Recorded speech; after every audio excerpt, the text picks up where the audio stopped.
विश्व पर्यावरण दिवस के अवसर पर आयोजित कार्यक्रम में प्रधानमंत्री नरेंद्र मोदी ने लिया हिस्सा। जैविक खेती करने वाले किसानों से की बातचीत।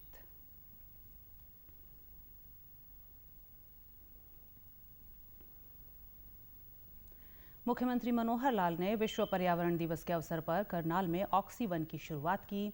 कहा, हर व्यक्ति को पेड़ पौधों की परवरिश अपने परिवार के बच्चे की तरह करनी चाहिए।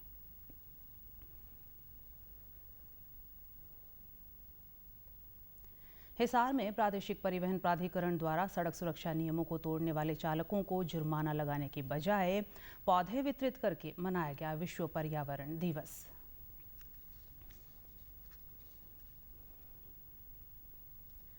और प्रदेश में कोरोना से स्वस्थ होने वालों की संख्या 7 लाख से अधिक हुई।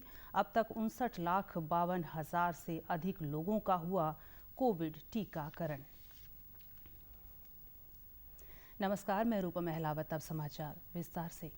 आज विश्व भर में पर्यावरण दिवस मनाया गया। प्रधानमंत्री नरेंद्र मोदी ने नई दिल्ली में वीडियो कॉन्फ्रेंसिंग के माध्यम से विश्व पर्यावरण दिवस पर आयोजित कार्यक्रम में हिस्सा लिया। कार्यक्रम का विषय बेहतर पर्यावरण के लिए जैव ईंधन को बढ़ावा देना है। प्रधानमंत्री ने इस अवसर पर E100 पायलट परियोजना का शुभारंभ किया और 2020 से लेकर 2025 के लिए भारत में एथेनॉल मिश्रण की कार्य योजना पर विशेषज्ञ समिति की रिपोर्ट का अनावरण किया। प्रधानमंत्री ने जैविक खेती करने वाले किसानों से बातचीत भी की।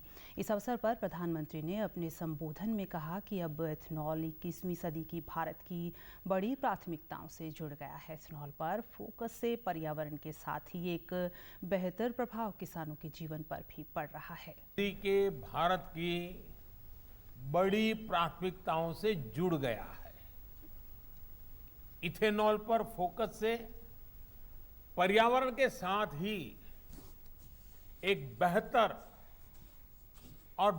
प्रभाव किसानों के जीवन पर भी पड़ रहा है। प्रधानमंत्री ने कहा कि पिछले 6 से 7 वर्षों में हमारी नवीनीकरणीय ऊर्जा की क्षमता में 250% से अधिक की बढ़ोतरी हुई है। सौर ऊर्जा की क्षमता को बीते 6 वर्षों में लगभग 15 गुना बढ़ाया गया है। 6-7 साल में रिन्यूएबल एनर्जी की हमारी कैपेसिटी में 250% से अधिक की बढ़ोतरी हुई है। इंस्टॉल रिन्यूएबल एनर्जी कैपेसिटी के मामले में भारत आज दुनिया के टॉप 5 देशों में है। सौर ऊर्जा की कैपेसिटी को बीते 6 साल में लगभग 15 गुना बढ़ाया है। प्रधानमंत्री ने कहा कि जब पर्यावरण की रक्षा की बात हो तो जरूरी नहीं कि विकास के कार्यों को भी अवरुद्ध किया जाए। इकोनॉमी और इकोलॉजी दोनों एक साथ चल सकती हैं। भारत ने यही रास्ता चुना है। पर्यावरण की रक्षा की बात हो तो जरूरी नहीं है कि ऐसा करते हुए विकास के कार्यों को भी अवरुद्ध किया जाए। इकोनॉमी और इकोलॉजी दोनों एक साथ चल सकती हैं, आगे बढ़ सकती हैं और भारत ने यही रास्ता चुना है। विश्व पर्यावरण दिवस के अवसर पर आज मुख्यमंत्री मनोहर लाल ने करनाल में ऑक्सीवन की शुरुआत की और पौधारोपण किया। मुख्यमंत्री ने इस अवसर पर प्राणवायु देवता पेंशन स्कीम, नगर वन पंचकूला और कुरुक्षेत्र तीर्थ के 134 स्थलों पर पंचवटी पौधारोपण योजनाओं का शिलान्यास भी किया। मुख्यमंत्री ने कहा कि पर्यावरण से हमें शुद्ध वायु मिलती है। उन्होंने बताया कि पर्यावरण को शुद्ध रखने के लिए प्रदेश के सभी शहरों में 5 एकड़ से 100 एकड़ तक की भूमि पर ऑक्सीवन लगाए जाएंगे। मुख्यमंत्री ने कहा कि हर व्यक्ति को पेड़ पौधों की परवरिश अपने परिवार के बच्चों की तरह करनी चाहिए। मुख्यमंत्री ने कहा कि इस वर्ष वन विभाग द्वारा 3 करोड़ पौधे लगाने का लक्ष्य रखा गया है, जिसमें से 2 करोड़ पौधे देसी प्रजाति के होंगे। तो आज 5 जून विश्व पर्यावरण दिवस है और विश्व पर्यावरण दिवस का वैसे तो हर वर्ष ही महत्व होता है, लेकिन इस वर्ष जैसा हमको एक ऐसे संकट में से निकलना पड़ा, महामारी कोरोना के कारण से जो ऑक्सीजन की कमी, इसका आभास सर्वविदित ऐसा सबको हुआ है, तो ऑक्सीजन के जो प्राणदाता है, ऑक्सीजन का जो हमारी जो प्राणवायु के प्रदाता हैं, वो पेड़ हैं। पेड़ पौधे, इनको बढ़ाना, इनको सुरक्षित रखना और इनके लिए हर व्यक्ति को जागरूक करना एक बहुत बड़ा एक विषय है। इस विषय को हमने आज जनता के सामने रखा है। आपके माध्यम से मैं हरियाणा की जनता को अपील करता हूं कि पेड़ों को लगाएं, उनको सुरक्षित रखें, ताकि हमारी प्राणवायु, ये जो ऑक्सीजन है, इसको बढ़ावा मिले, हमारा जीवन सुरक्षित रह सके। करनाल में मुगल कैनाल इसके क्षेत्र में 80 एकड़ भूमि पर एक ऑक्सीवन लगाया गया है। इस ऑक्सीवन को एक लोगों के आकर्षण का ये केंद्र रहेगा, लोगों के भ्रमण करने के लिए, लोगों को आने जाने के लिए, और अलग अलग प्रकार के उसमें वनों की कल्पना की गई है। 10 प्रकार के वन उसमें बनाए गए हैं। उसमें सुगंध देने वाले भी हैं, उसमें ऋषि वन जो है वो एक साधना के नाते से वो वन भी वहाँ हैं, और सुगंध देने वाले सुगंध वन भी है। ऐसे अलग अलग वनों की वहाँ कल्पना की गई है। तो इसका एक बहुत सुंदर स्वरूप करनाल के लोगों को निकलेगा, और ये जल्दी अब शुरू हो जाएगा और कुछ वर्षों में बन करके तैयार हो। विश्व पर्यावरण दिवस पर प्रादेशिक परिवहन प्राधिकरण हिसार द्वारा नागरिकों को पर्यावरण के प्रति जागरूक किया जा रहा है। प्रादेशिक परिवहन प्राधिकरण द्वारा सड़क सुरक्षा के नियमों को तोड़ने वाले चालकों को जुर्माना लगाने की बजाय पौधे वितरित किए गए। प्रादेशिक परिवहन अधिकारी डॉक्टर सुनील ढाका ने बताया कि सड़क सुरक्षा के नियमों का पालन करने से हम दुर्घटनाओं से बच सकते हैं और अन्य लोगों का जीवन भी बचा सकते हैं। क्योंकि कोविड एक जूनोटिक डिजीज है जो कि पर्यावरण नष्ट होने के कारण, प्रीडेटर इम्बैलेंस के कारण हुआ है। तो ऐसी महामारी न आए, और सड़क दुर्घटना में जैसे कि 5 लाख लोग लगभग हर साल भारत में दुर्घटना से या तो मारे जाते हैं या अपाहिज हो जाते हैं। ऐसी महामारियों को या सड़क दुर्घटना को तभी रोका जा सकता है जबकि हम, जैसे कहते हैं ना, प्रकृति रक्षते रक्षिता। अगर आप प्रकृति को प्रोटेक्ट करोगे तभी आप प्रोटेक्टेड रहोगे। ऐसे ही अगर आप रोड पे जो हमारे सड़क सुरक्षा नियम हैं उनका पालन करोगे तो इससे न केवल आप एक्सीडेंट कम होंगे, दुर्घटना कम होगी, लेकिन सड़क पे चलने वाले भाइयों का जीवन भी बचेगा।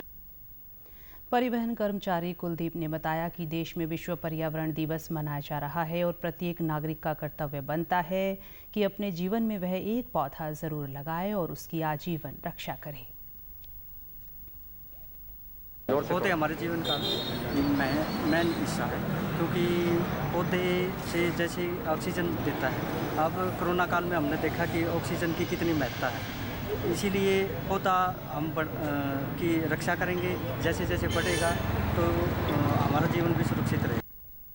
वाहन चालकों ने कहा कि वे पर्यावरण दिवस पर परिवहन अधिकारियों द्वारा वितरित किए गए पौधों को अपने घरों में लगाएंगे, जिससे हमारा पर्यावरण सुरक्षित रहेगा। ओवर स्पीड ना चलें, मोबाइल का प्रयोग ना करें और पौधे लगाएं। जैसे हमारा जीवन वैसे पौधों का जीवन। पौधा देंगे, इसका पालन करेंगे, ये पौधे लगाएंगे, इसमें जीव जंतु बैठेंगे, बच्चे खुश रहेगा, हम भी खुश रहेंगे। ओवरटेक नहीं करेंगे, ओवरलोड नहीं भरेंगे, आराम से चलना है, मोबाइल का इस्तेमाल नहीं करना है। देश में कोरोना के मामलों में लगातार गिरावट दर्ज की जा रही है। स्वास्थ्य और परिवार कल्याण मंत्रालय के अनुसार पिछले 24 घंटों में लगभग 2 लाख मरीज उपचार करवाकर स्वस्थ हो चुके हैं, जिसके बाद देश में रिकवरी रेट बढ़कर 93.38% हो गया है। देश में सक्रिय मामलों की संख्या 15.5 लाख से ज़्यादा है। पिछले 24 घंटों में कोरोना से 3000 से अधिक मौतें हुई हैं और 36,50,000 से अधिक कोविड वैक्सीन लगाई गई, जिसके बाद कुल टीकाकरण का आंकड़ा 22,78,00,000 से अधिक हो गया है। प्रदेश में भी कोरोना से स्वस्थ होने वालों का आंकड़ा 7 लाख से अधिक हो चुका है। रिकवरी रेट बढ़कर 97.42% हो गया है, जबकि मृत्यु दर 1.13% रह गई है। प्रदेश में अब तक 59,52,000 से अधिक लोगों का कोविड टीकाकरण किया जा चुका है। प्रदेश में कोरोना संक्रमण की स्थिति को जानने और इस संबंध में सहायता प्राप्त करने के लिए सरकार द्वारा हेल्पलाइन नंबर जारी किए गए हैं। इसके तहत प्रदेश के लोग 85588939111 पर संपर्क कर आवश्यक जानकारी प्राप्त कर सकते हैं। नेशनल हेल्थ मिशन हरियाणा की वेबसाइट पर nhmharyana.gov.in पर जाकर प्रदेश में कोविड अस्पतालों, उपलब्ध बेड और वेंटिलेटर्स आदि की जानकारी ली जा सकती है। कैथल जिले के गांव पाई का युवा किसान प्रदीप ढुल अपने 2 एकड़ के खेत में पोली हाउस बनाकर खीरे उगाकर लाभ कमा रहा है। प्रदीप ढुल ने बताया कि बैंक से ऋण लेकर उसने पोली हाउस में खीरे की खेती करना आरंभ किया। इस प्रकार खेती करके प्रतिवर्ष 10 लाख रुपए तक की बचत कर लेता है और वे अब 10 अन्य लोगों को रोजगार भी मुहैया करवा रहा है। प्रदीप ढुल ने अन्य किसानों से भी पोली हाउस में सब्जियां लगाकर आय में बढ़ोतरी करने का आह्वान किया। मैंने अपने 2 एकड़ में पोली हाउस लगाया। उस पोली हाउस से मुझे इतनी आमदनी हो रही है कि मैं 10 बंदों को रोजगार दे रहा हूँ यहाँ पे। और यहाँ पे जो भी है मतलब इतनी इनकम है मेरी कि मैं अच्छी तरह 10-15 परिवारों का पेट भर रहा हूँ और मैं खुद का भी अच्छा मेरा काम चला हुआ है सर।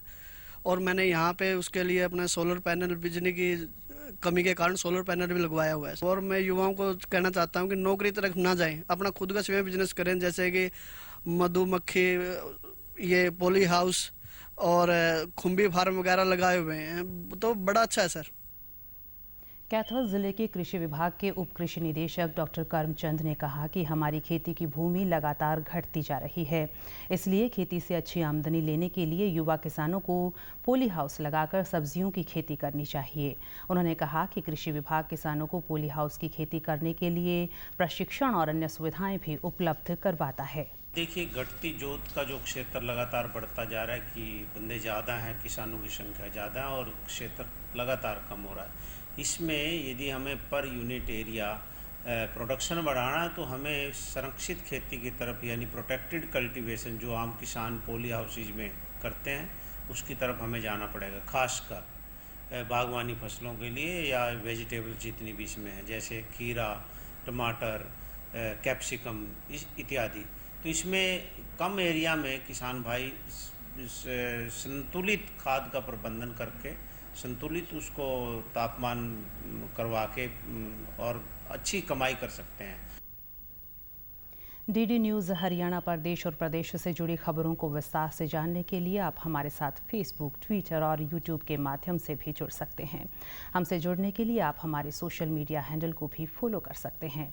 अब आप अपने मोबाइल फ़ोन से QR कोड स्कैन कर हमारे यूट्यूब चैनल पर सीधे पहुंच सकते हैं। प्रदेश में टीकाकरण अभियान सुचारू रूप से जारी है। जींद के उप सिविल सर्जन डॉक्टर राजेश भोला ने बताया कि जिले में कोविड टीकाकरण कार्यक्रम लगातार चल रहा है, जिसके तहत 18 से 44 वर्ष के नागरिकों तथा 45 वर्ष से अधिक सभी नागरिकों को कोविड का टीका लगाया जा रहा है।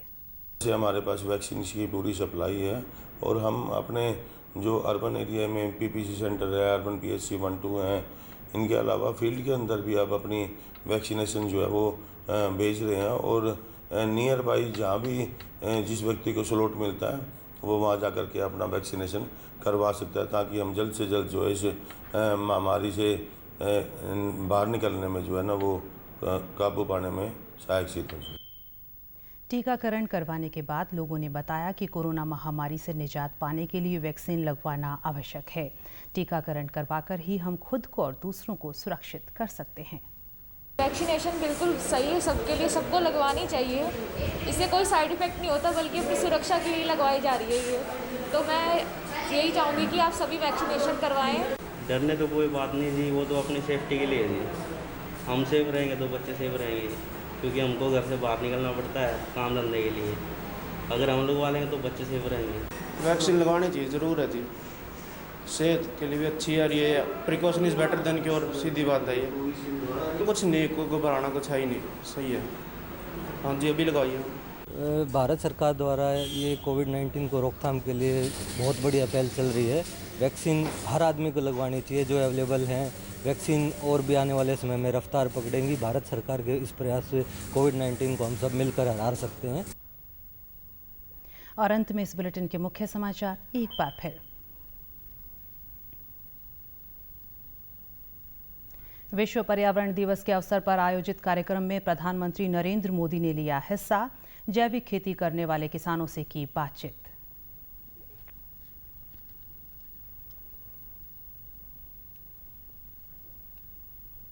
मुख्यमंत्री मनोहर लाल ने विश्व पर्यावरण दिवस के अवसर पर करनाल में ऑक्सी-वन की शुरुआत की।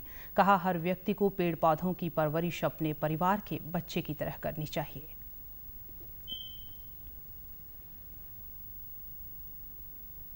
हिसार में प्रादेशिक परिवहन प्राधिकरण द्वारा सड़क सुरक्षा नियमों को तोड़ने वाले चालकों को जुर्माना लगाने की बजाय पौधे वितरित करके मनाया गया विश्व पर्यावरण दिवस।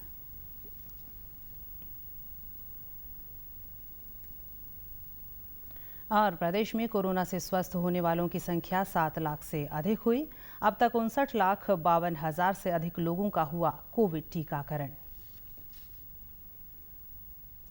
सभी दर्शकों से अपील है कि आप जब भी घर से बाहर निकलें तब मास्क जरूर पहनें, 2 गज की दूरी बनाए रखें और एक नियमित अंतराल पर अपने हाथ धोते रहें। और अगर आप पात्र हैं तो टीकाकरण अवश्य करवाएं, तभी आप कोरोना महामारी से बच सकते हैं। आज के बुलेटिन में बस इतना ही। नमस्कार।